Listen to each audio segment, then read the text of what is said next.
mwingi ambao unauonyesha katika maisha yetu. Unatupenda na hata unaipenda dayosisi hii ya Morogoro ya Kanisa la Kiinjili la Kilutheri Tanzania, kwamba viongozi wanaweza wakamaliza wakati wao wa kutumikia, lakini pia unawaita wengine ili waweze kuingia katika kazi hii.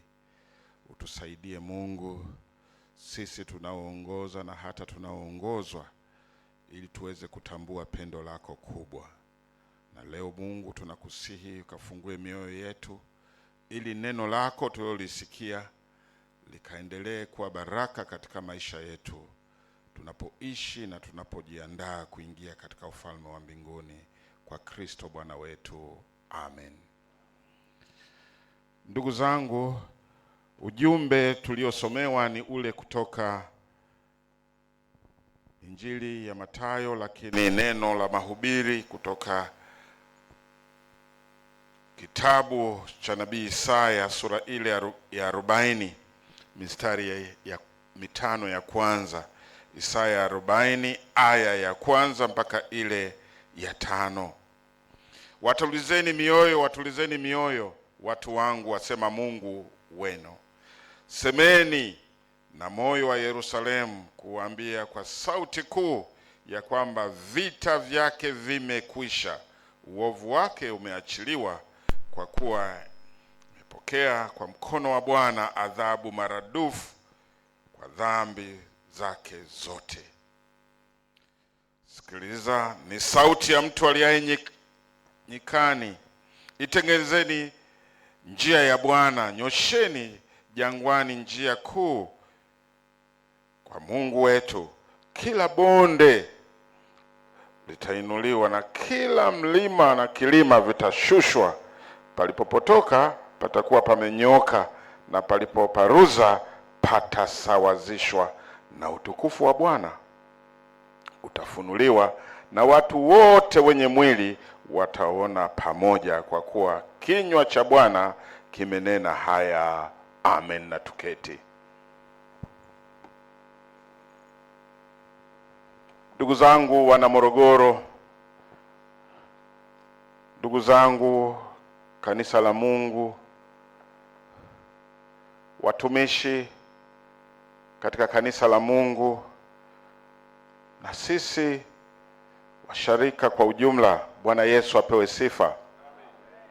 Hakika Mungu anatupenda katika dayosisi hii, na hasa tunapoona kupokezana kwetu kwa uongozi katika dayosisi hii ya Morogoro. Dayosisi hii ya Morogoro ni dayosisi ya kwanza ya kuonyesha kukua kwa kanisa mara baada ya dayosisi ile ya Mashariki na Pwani ilipoanza kuwa na dayosisi zingine 2 kule Dodoma na hapa Morogoro. Tunamshukuru Mungu sana kwa kanisa ambalo limeenea sasa, si tu katika nchi yetu, lakini pia na nje ya mipaka ya nchi.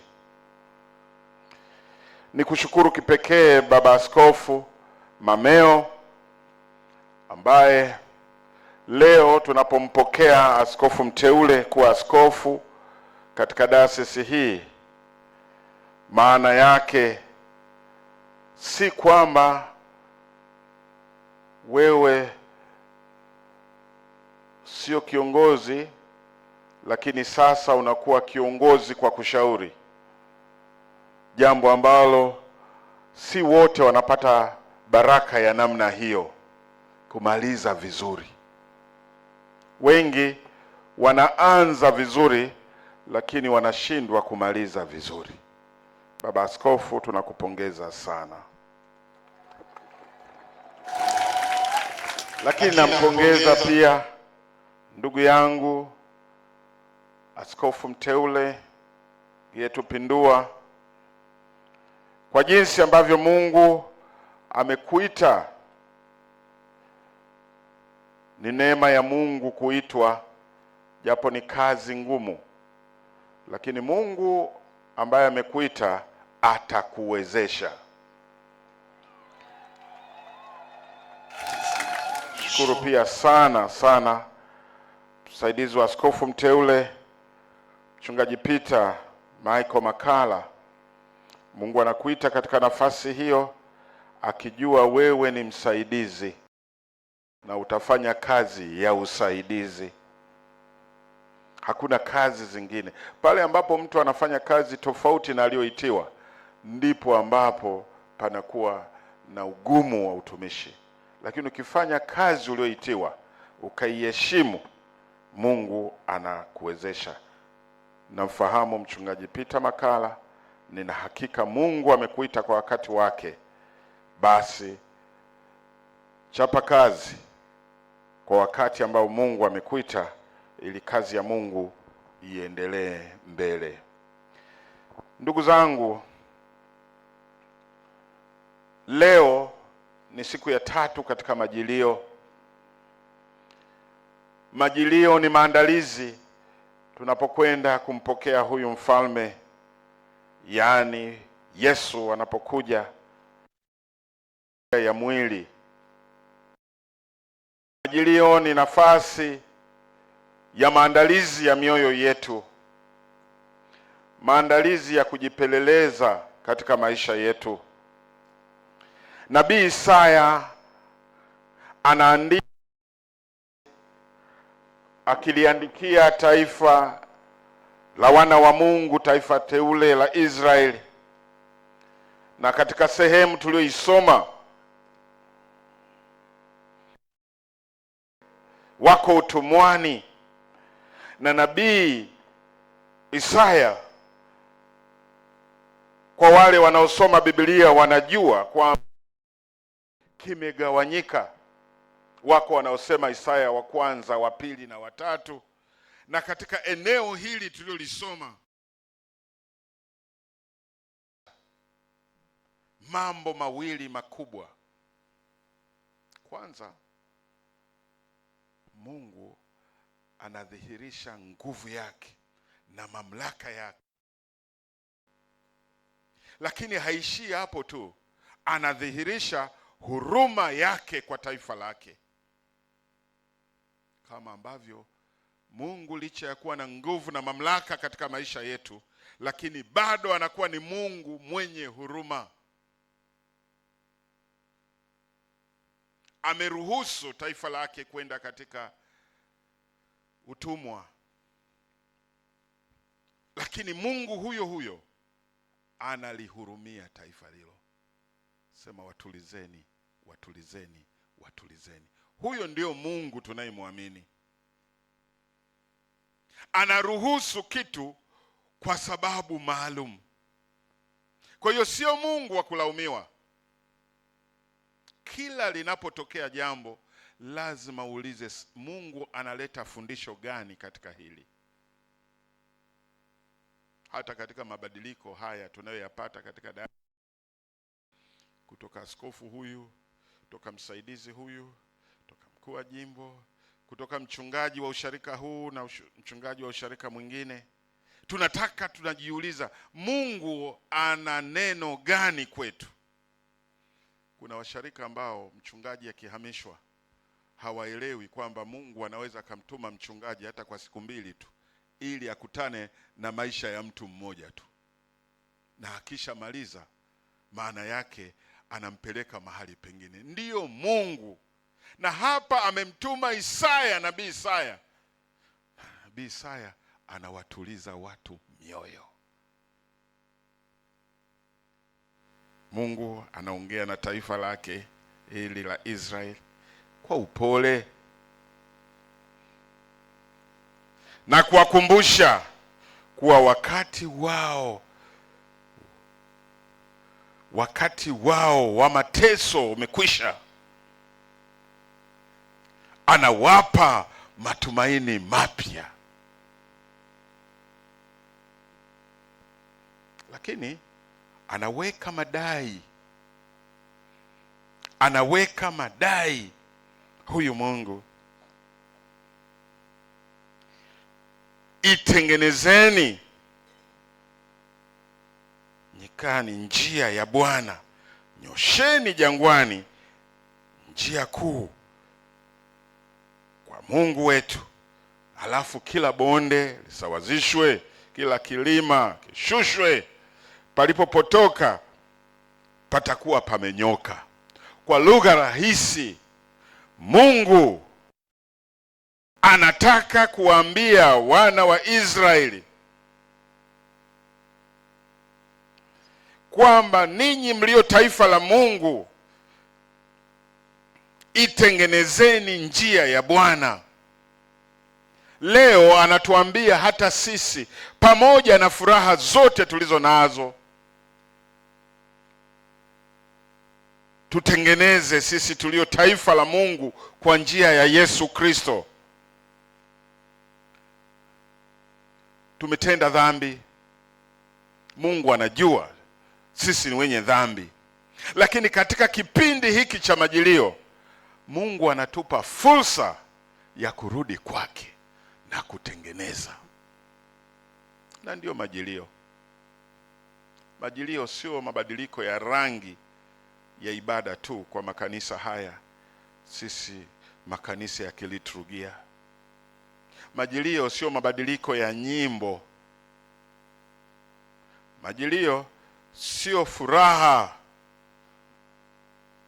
au maandalizi ya kuingia Christmas. Majilio sio maandalizi ya kwenda likizo. Wengi wana maandalizi ya kwenda likizo. Majilio kamili ni kuandaa mioyo yetu. Na nabii Isaya yuko wazi kabisa. Pale palipopinda panyoshwe. Na unajua wewe mwenyewe, ninajua mimi mwenyewe, mahali palipopinda panyoshwe.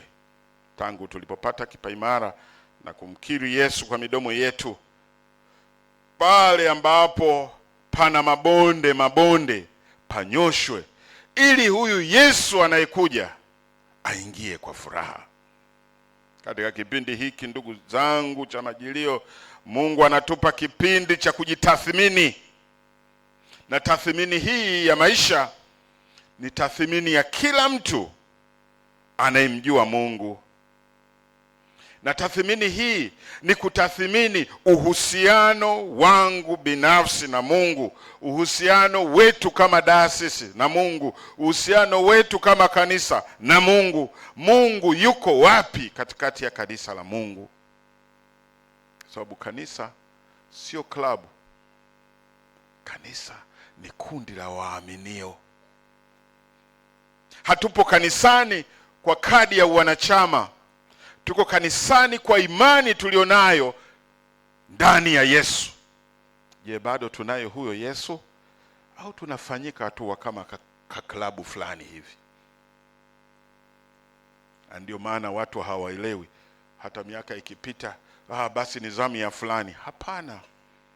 Mungu mwenyewe ndiye aliyelileta kanisa lake na ndiye anawainua watu wake. Safari hii amemuinua Pindua na Makala.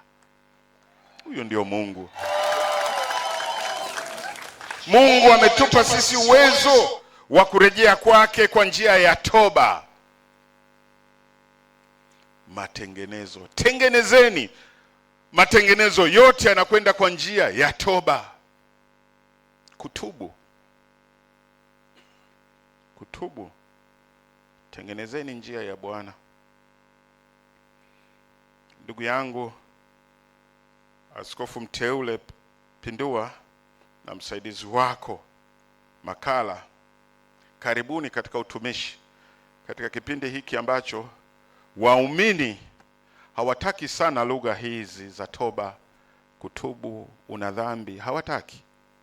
Waumini hawataki hizi. Wanataka lugha za namna fulani. Wewe ndio mwenyewe. Wewe ndiye yani bila wewe tusingeweza kujenga jengo. Ndio lugha wanazozitaka. Lakini lugha za kuwaonya utakuwa unpopular. Wanataka lugha za kuwasifia. Lugha zinazokwenda sawa sawa na ulimwengu unavyokwenda. Mungu azungumzii tu kuishi katika ulimwengu huu. Anapotaka tutengeneze njia, anataka tukaweze tukarithi uzima ule wa milele, na huo hatuwezi kuingia bila toba ya kweli. Hakuna kinyonge kitakachoingia, hakuna. La bahati mbaya sasa hivi washarika wa sasa hawapendi kuonywa, na mmejitahidi mpaka mmetufanya wachungaji tusiwaonye. Hongereni sana katika hilo. Lazima tunataka tuimbe nyimbo zinazowabariki nyie, wabariki nyie. Tukiwaambia habari ya neno la Mungu watu hawataki. Kanisa inaitwa la Kiinjili la Kiluteri Tanzania, Injili, watu hawataki. Ukiwaambia kwamba leo kuna neno la Mungu, kuna faraga, wanasema ni fulani na fulani. Wewe ni lini itakapokuwa zamu yako? Wewe utakuwa lini zamu? Tena wengine ndio wanazeka. Wazee sio kwamba na wanyanyasa, lakini heri uzeke vizuri katika Bwana. Uzeke vizuri katika Bwana. Uzeke vizuri karibu na Mungu. Tengeneza njia yako. Umeshasifika katika mambo mengi sana katika dunia hii. Hata mtaani kwako wanakujua kwamba leo amepita mzee fulani. Kama fulani hayupo, na maana mzee fulani ameondoka. Na wanajua hata jioni zako tunakukuta wapi. Jioni zako zile wanajua ukimtafuta fulani jioni ni mahali fulani, pale ndo anaumwa na mbu. Wanakufahamu. Hebu tengeneza sasa. Tena hapa dayosisi hii aliyekuwa msaidizi wa askofu aliitwa Tengeneza, na sasa hivi anaitwa Pindua. Hivi ninyi mtajiteteaje? Hata majina ya viongozi wenu yanakwenda hivyo, Tengeneza, Pindua, si ndio? Bwana asifiwe. Ni majina tu. Bwana asifiwe. Lakini yana maana ili yatuzoeshe katika maisha yetu. Tengeneza ndugu yangu. Tengeneza ndugu yangu. Unapoona mambo kama haya, kuna watu wamekuja wanafikiri leo tunakwenda tu kama vile unavyoweza kumpokea diwani, mbunge. Hapana. Hii ni jambo la kiroho. Anapokelewa mtu ambaye anaongoza roho za watu kwenda mbinguni. Ndugu yangu Pindua, ndugu yangu Makala, kama walivyofanya watangulizi wenu, kemeeni dhambi. Kemeeni dhambi kwa nguvu zenu zote. Hata msivyopendwa, hata Yesu akupendwa, wakati mwingine alifukuzwa katika miji fulani. Sisi mbona tupo tu? Kemeeni dhambi. Kemeeni tabia zisizokuwa nzuri. Sasa hivi kuna tabia za kutokuheshimu, kama vile maeneo hayana viongozi, hayana. Kemeeni. Lazima tuwe watu wa utaratibu. Lazima tuwe watu wa utaratibu. Mwinjilisti anaota pembe, mchungaji anaota pembe. Usharika wangu, usharika wako, usharika wa Mungu, sio wewe. Usharika wangu, usharika wangu, ili jimbo langu tutafikiria. Dayosisi yangu, mababa askofu, kwa heshima zote, dayosisi za Mungu. Na yeye anataka watu wake watubu, waende mbinguni. Kwa hiyo tuna mambo mengi sana ya kutengeneza, lakini kubwa ambalo katika nafasi hii tulio nayo katika kipindi chetu, Mungu anataka tutubu dhambi, tuwe na hakika, ili tuweze kuwa pamoja naye. Kanisa liko duniani likitamani au likijiandaa kurithi ule urithi wa mbinguni. Lazima tuliandae kanisa hili, ili huyo Bwana anayekuja na majilio haya yawe na maana katika maisha yetu. Ndugu zangu, kutengeneza kunakozungumziwa na Isaya ni kurudisha katika hali yake. Sio kwamba sisi tunatengeneza. Mungu mwenyewe tunapokwenda kwake, tunapokwenda kwa toba, sisi ndipo yeye anatukarabati, anatutengeneza. Mungu aliumba dunia hii vizuri sana. Aliumba taratibu na heshima nzuri sana. Tulipopotoka, Kila kipindi cha majilio kinatukumbusha kwenda kurudi katika mstari. Ndiyo maana ya kutengeneza. Isaya anatutaka sisi turudi na kurekebisha mienendo yetu. Turudi na kurekebisha mienendo yetu. Turudi na kurekebisha tabia zetu. Turudi na kurekebisha semi zetu. Mithali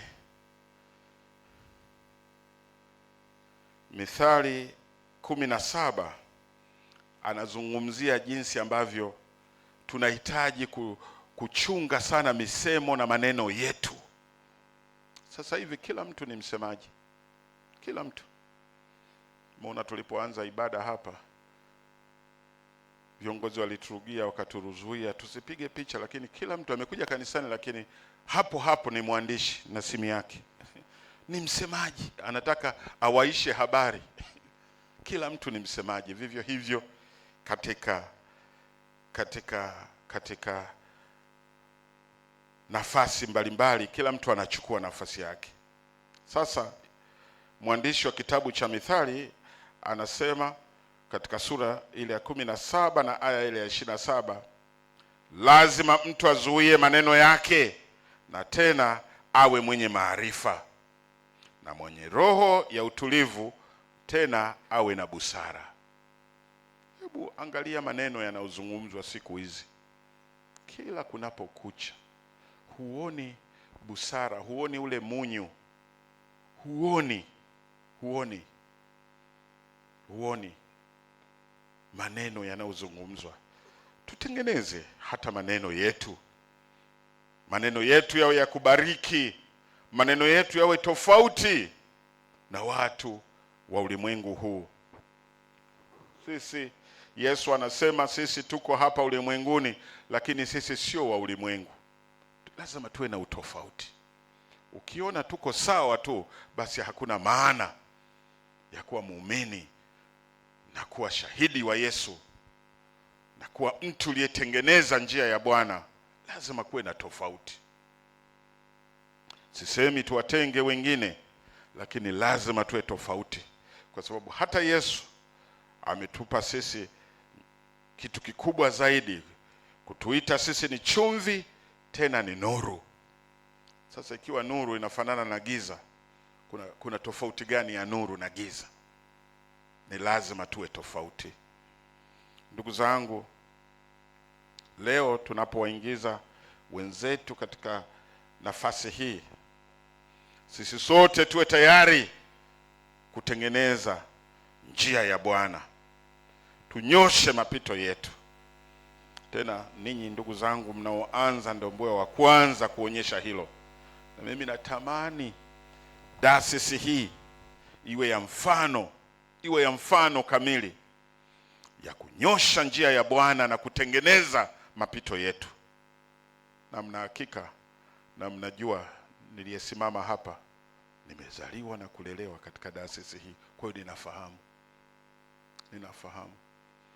Mchungaji mmoja wa kwanza kule Mkulazi, kila linapotokea jambo lolote la Mkulazi zuri atafurahi sana, baya anaumia sana. Ndugu yangu Pindua, hao hata kama wamelala makaburini, bado roho zao zinaishi. Tengeneza kazi ya Bwana katika dayosisi ya Morogoro. Tengeneza. Na utapotengeneza unaweza hata ukafuta yale ambayo watu walidhani haya ndio ya kwao. Hapana, tengeneza njia ya Bwana. Kama ambavyo mtangulizi wako ametengeneza na amefikia hatua hiyo, sasa ni zamu yako wewe.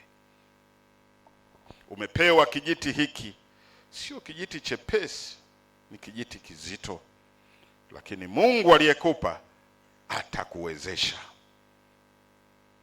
Ndugu zangu, ujumbe huu wa matengenezo ni maneno mazito, lakini neno la maana ni tubuni, kwa maana ufalme wa Mungu au ufalme wa mbinguni umekaribia.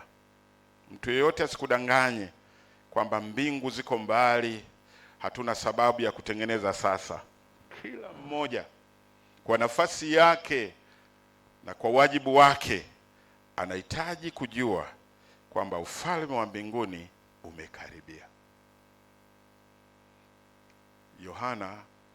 Huyu Yohana ambaye yuko kwenye waraka wa Yohana alikuwa mzee, na kila mahali watu walimjua kwa sababu hata alipozeka sana alikuwa neno moja, alipokuwa ameshindwa hata kuzungumza maneno mengi, alikuwa neno moja alikuwa nalo mpaka anakufa: pendaneni. Kazee kale wanakabeba, pendaneni. Na mimi nataka kuambia Dayosisi ya Morogoro, pendaneni.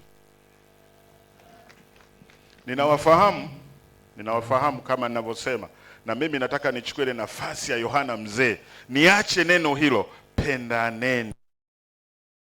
Hawa ambao wamechaguliwa sio malaika, wala hatujawatoa katika benki ya malaika. Ni wanadamu kama sisi. Tuwaombee, tuwapende, lakini sisi tukipendana, kazi yao itakuwa ni rahisi zaidi. Kazi yao itakuwa rahisi sana. Tumikieni jamii. Ninyi mnapoitwa kwa nafasi kama hii, ninyi mnaitwa kwa ajili ya jamii yote. Yesu hakuja kwa ajili ya Wakristo, alikuja kwa ajili ya jamii yote. Yote.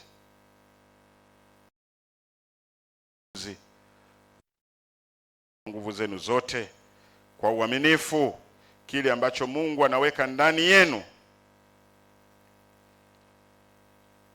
ninyi kitoeni elekeza.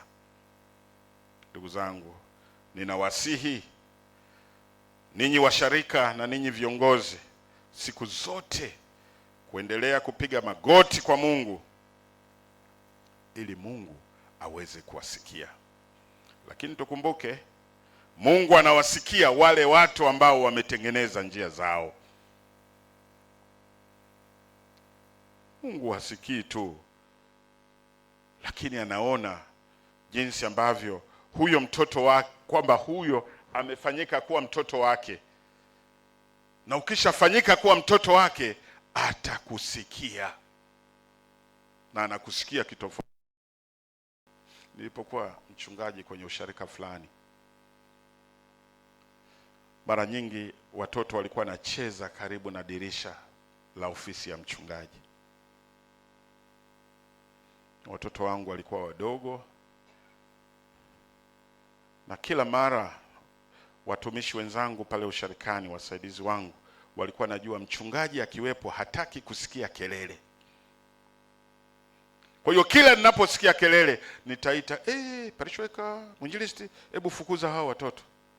Siku moja nilisikia sauti ya mtoto wangu Michael analia. Sikumuita parishweka wala, nilitoka mwenyewe. Nini baba? Kwa sababu ni sauti ya mwanangu. Na ndivyo Mungu alivyo. Tukifanyika kuwa watoto wake, tutakapolia juu ya ndoa zetu, tutakapolia kwa ajili ya sharika zetu, kwa ajili ya kazi zetu, atashuka mwenyewe kutusikiliza. Alex, unasemaje? Kwa sababu tumefanyika kuwa watoto wake. Na hatuwezi kufanyika kuwa watoto wake kama hatutubu dhambi, kama hatuungami dhambi zetu, kama hatutengenezi. Yohana 9 aya ile ya 31 inasema, twajua ya kuwa Mungu hawasikii wenye dhambi. Au mstari huu singekuwa narekebisha.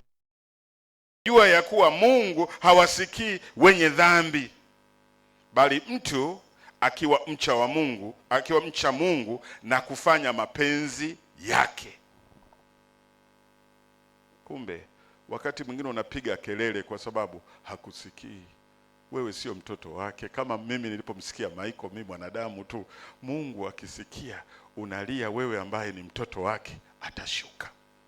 Na hii nayo aya 31, twajua ya kuwa Mungu hawasikii wenye dhambi, bali mtu akiwa mcha Mungu, tena huyu mtu anayefanya mapenzi yake. Na mnakumbuka Yakobo alisema, Ungameni basi dhambi mpate kupona. Tunapotaka kupona lazima tuziungame dhambi, na tunapoungama dhambi manake tunatengeneza na njia ya Bwana inakuwa shwari. Ndipo unaposema nasherekea Christmas. Wewe unasherekea Christmas, unamjua huyo wa Christmas mwenyewe aliyezaliwa? Au unayeandaa azaliwa, unamjua? Mna uhusiano wote? Kwanza anakujua katika orodha yake Tutengeneze ndugu zangu, ili itakapofika Christmas tuseme na mimi nasherekea Christmas. Mungu akubariki sana. Mungu akubariki ndugu yangu Pindua, ndugu yangu Makala, mnapoingia katika kazi hii, ili Mungu aendelee kuonekana katika utumishi wenu.